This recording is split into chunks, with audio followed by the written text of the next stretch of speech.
സമസ്തയുടെ ഒരു 100 വർഷത്തിൻ്റെ ഒരു ആനിവേഴ്സറിയുടെ ഒരു സന്തോഷ ഒരു സമയമാണ്. സമസ്തയും ജിഫ്രി തങ്ങളും വലിയ ഒരു സമൂഹത്തെ ഇന്ന് 33,000 ആളുകൾ ഈ ക്യാമ്പിൽ പങ്കെടുത്തുകൊണ്ടിരിക്കുന്നു. എങ്ങനെയാണ് സമസ്തയുടെ ഒരു ജൈത്ര യാത്രയെ വിലയിരുത്തുന്നത്?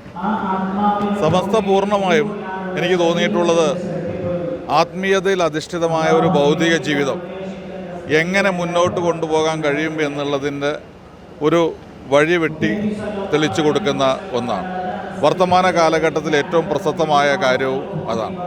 അപ്പോൾ അതുകൊണ്ട് തന്നെ കഴിഞ്ഞ പിന്നിട്ട 100 വർഷങ്ങളിൽ സമസ്തയെ പ്രത്യേകിച്ച് എനിക്ക് തോന്നിയിട്ടുള്ള കാര്യം അതിൻ്റെ മാർഗങ്ങളിൽ നിന്ന്, ലക്ഷ്യങ്ങളിൽ നിന്ന്, ദിശകളിൽ നിന്ന് വ്യതിചലിക്കാതെ മുന്നോട്ട് കൊണ്ടുപോകാൻ കഴിഞ്ഞു എന്നുള്ളതാണ് ഏറ്റവും പ്രധാനപ്പെട്ട കാര്യം. 100 വർഷക്കാലം എന്തിനു വേണ്ടി തുടങ്ങിയോ ആ ലക്ഷ്യം നിറവേറ്റുന്നതിന് വേണ്ടി മാത്രം പ്രവർത്തിക്കുന്ന ഒരു സാഹചര്യം അല്ലെങ്കിൽ ആ ഒരു തലത്തിൽ തന്നെ സമസ്ത നിൽക്കുന്നു.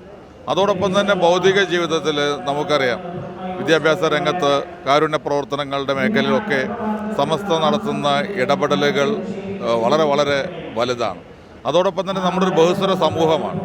നമുക്കറിയാം, ഇന്ത്യയെ പോലൊരു രാജ്യത്തൊരു ബഹുസ്വര സമൂഹത്തിൽ നമുക്കെല്ലാവർക്കും ഒരുമിച്ച് ജീവിക്കേണ്ടതിൻ്റെ പ്രസക്തി, മനുഷ്യനെ മനുഷ്യനായി കാണേണ്ടതിൻ്റെ ഒരു വലിയ ഒരു സന്ദേശം സമസ്ത നൽകുന്നു. എല്ലാ അർത്ഥത്തിലും ഒരു സമാധാനപൂർണമായ ജീവിതം നമ്മുടെ സമൂഹത്തിൽ നൽകുന്നതിൽ സമസ്ത നൽകുന്ന ഒരു പിന്തുണ എന്ന് പറയുന്നത് വളരെ വലുതാണ്. ഇന്നത്തെ കാലഘട്ടത്തിൽ എന്താണോ നമ്മുടെ ഈ സമൂഹത്തിന് ആവശ്യം?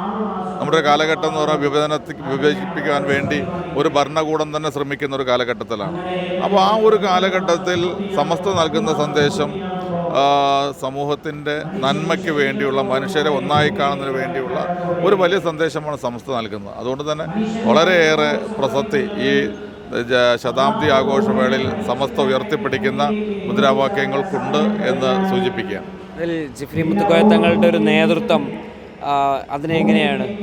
തീർച്ചയായിട്ടും ആദരണീയനായ ജിഫ്രി മുത്തുക്കോയ തങ്ങൾ അദ്ദേഹം ഈ ഒരു പ്രസ്ഥാനത്തെ സമൂഹത്തിൽ ഏറ്റവും ശരിയായ ദിശയിലൂടെ മുന്നോട്ട് കൊണ്ടുപോകുന്നു. അതിന് ശക്തമായ നേതൃത്വം നൽകുന്നു. വ്യത്യസ്തങ്ങളില്ലാതെ ഒരേ വഴിയിലൂടെ കൊണ്ടുപോകുന്നു.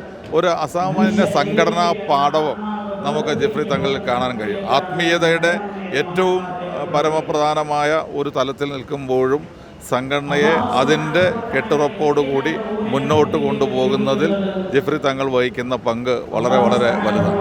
കഴിഞ്ഞ കാലങ്ങളൊക്കെ അപേക്ഷിച്ച് കോൺഗ്രസ് കുറേ കൂടി, ഇപ്പോൾ ജിഫ്രി തങ്ങൾ നയിച്ച യാത്രയാവട്ടെ, ഈ സമ്മേളനത്തിൻ്റെ പ്രചാരണങ്ങളാവട്ടെ, കോൺഗ്രസ് കുറേ കൂടി സമസ്തയോട് പ്രത്യക്ഷമായിട്ട് കൂടുതൽ അടുത്തുകൊണ്ടിരിക്കുന്നുണ്ട്. കോൺഗ്രസ് എക്കാലത്തും സമസ്തയോട് ഒപ്പം നിൽക്കുന്നതാണല്ലോ. നമുക്ക് ഈ 100 വർഷക്കാലത്തെ ചരിത്രം എടുത്തു നോക്കിക്കഴിഞ്ഞാൽ അതിനകത്ത് കോൺഗ്രസ് എന്ന് പറയുന്ന രാഷ്ട്രീയ പ്രസ്ഥാനം അതിൻ്റെ മതേതര സ്വഭാവം ഉയർത്തിപ്പിടിച്ച്, അതിൻ്റെ ജനാധിപത്യ സ്വഭാവം ഉയർത്തിപ്പിടിച്ച് ആ ഒരു തലത്തിൽ തന്നെ നിൽക്കുന്ന സമസ്തയോടൊപ്പം വർഷങ്ങളായി സഞ്ചരിക്കുകയാണ്. അത് കൂടുതൽ ശക്തിയോടുകൂടി മുന്നോട്ട് കൊണ്ടുപോവുക എന്ന് തന്നെയാണ് ഞങ്ങൾ ആഗ്രഹിക്കുന്ന കാര്യം.